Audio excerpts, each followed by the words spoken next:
खत्म हो गया एक युग, नहीं रही स्वर कोकिला लता मंगेशकर।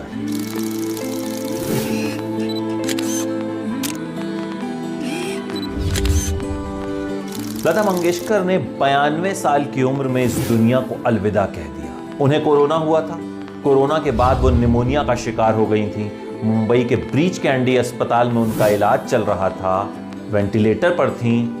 कुछ दिन पहले वेंटिलेटर से हटाया भी गया था, लेकिन फिर तबीयत बिगड़ी और आ गई वो मनहूस खबर जिसे कोई नहीं सुनना चाहता।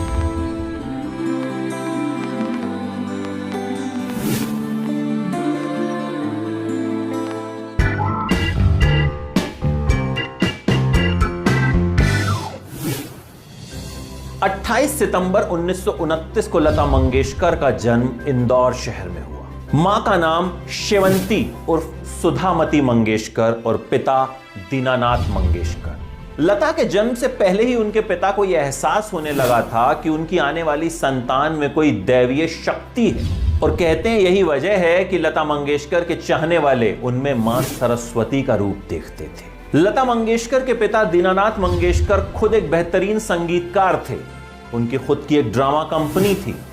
लता के पैदा होने के कुछ वक्त बाद परिवार सांगली में रहने लगा। लता मंगेशकर की 3 छोटी बहनें मीना, आशा और उषा और भाई हृदयनाथ मंगेशकर को बचपन से ही घर में संगीत का माहौल मिला, और यही वजह थी कि बचपन से ही लता मंगेशकर का झुकाव संगीत की तरफ होने लगा। वो शास्त्रीय संगीत की शिक्षा तो लेने लगी, लेकिन उस वक्त के फिल्मी संगीत को भी बहुत बारीकी से सुना करती। उस दौर में केएल सहगल लता मंगेशकर के पसंदीदा गायक हुआ करते थे। लता अभी पिता से गाना सीख ही रही थी कि उन्हें उनकी जिंदगी का सबसे बड़ा झटका लगा। 1942 में पिता इस दुनिया को छोड़कर चले गए। 13 साल की लता पर मानो कहर टूट गया। लता ने अपने नाजुक कंधों पर परिवार की जिम्मेदारी ले ली, लेकिन सवाल यह था कि किया क्या जाए। लता को गाना गाना आता था, नाटकों में अभिनय करना आता था, फिल्मों में अभिनय करना उनके पिता को पसंद नहीं था, लेकिन मजबूरी थी। तो लता को लगा कि जो काम मिले वो करना पड़ेगा, भले ही वो फिल्मों में अभिनय करने का काम हो। लता के पिता के एक दोस्त थे श्रीपद जोशी। उन्होंने मास्टर विनायक से बात की।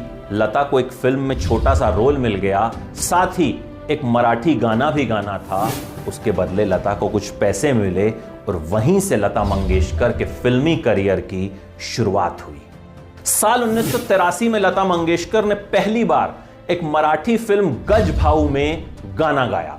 1943 में मास्टर विनायक ने लता के पूरे परिवार को कोल्हापुर बुला लिया। मास्टर विनायक मशहूर अभिनेत्री नंदा के पिता थे।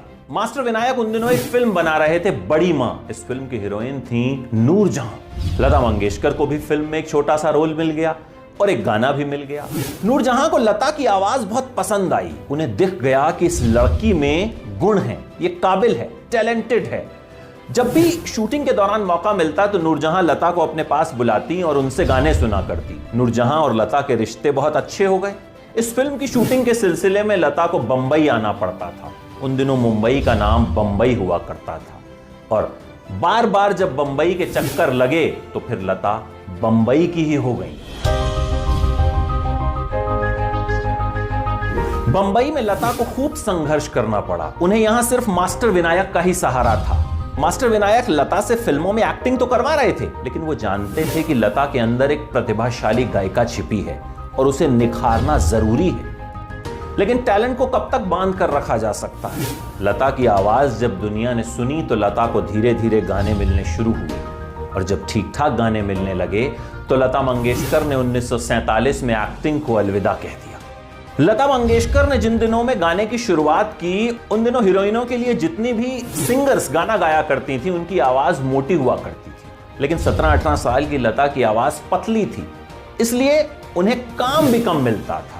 इसके बाद मशहूर संगीतकार गुलाम हैदर ने लता मंगेशकर के हुनर को पहचाना और उनसे गाने गवाए। गुलाम हैदर को यकीन था कि लता अपना मुकाम जरूर बनाएंगी। 1948 में गुलाम हैदर ने लता से फिल्म मजबूर में गाना गवाया। गाना हिट हुआ और इसी के साथ लता का करियर भी चल निकला। शुरुआत में सब कहा करते थे कि लता नूरजहां को कॉपी करती हैं, लेकिन फिर धीरे धीरे लता मंगेशकर ने अपनी जगह बनाई और हर कोई लता मंगेशकर की आवाज का कायल हो गया। लता मंगेशकर ने जब ऐ मेरे वतन के लोगों गाना गाया था तो यह गाना सुनकर उस वक्त के प्रधानमंत्री पंडित जवाहरलाल नेहरू की आंखों में भी आंसू आ गए थे। और अब लता मंगेशकर हम सब की आंखों में आंसू छोड़ गई हैं। लता मंगेशकर तो नहीं है, लेकिन उनकी आवाज, उनके गाने हमेशा हमारे दिलों में जिंदा रहेंगे। लता मंगेशकर का ही गाना है, मेरी आवाज ही पहचान है, और लता मंगेशकर की आवाज सदियों तक उनकी पहचान बनी रहेगी।